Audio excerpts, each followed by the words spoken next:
کہ آپ جب کسی کو دیکھتے ہوں گے تو ایسا محسوس ہوتا ہوگا شاید کہ یہ شخص ہر قسم کی پریشانی سے بالکل آزاد ہے۔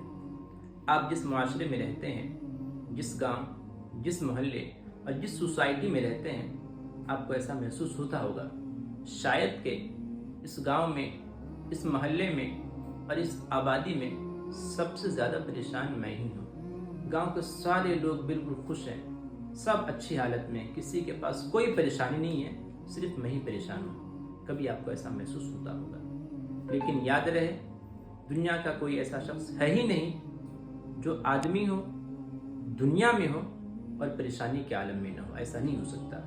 دنیا کا ہر شخص پریشان ہے، چاہے وہ آپ کی آبادی کا ہو یا آپ کی آبادی کا نہ ہو، چاہے وہ آپ کے گھر کا ہو یا آپ کے پڑوس کا ہو یا آپ کے ملک کا، دنیا کا کوئی بھی شخص ہو، ہر شخص پریشان ہے، بچا ہوا کوئی نہیں ہے۔ بس فرق اتنا ہے کہ سب کی پریشانی الگ الگ ہے۔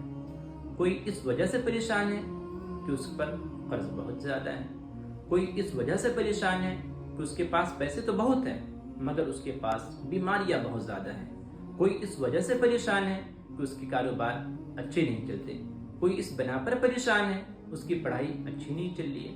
غرض کے پریشانی کی نوعیت، پریشانی کی صورت الگ الگ ہو سکتی ہے، مگر آپ کبھی یہ نہ سمجھیں کہ وہ پریشان نہیں ہے۔ قرآن پاک کا صاف لفظوں میں اعلان ہے، سورہ بلد کی آیت نمبر 4 ہے، ارشاد ربانی ہے، لقد خلقنا الانسان فی کبد، ہم نے انسان کو مشقت میں رہتا پیدا کیا۔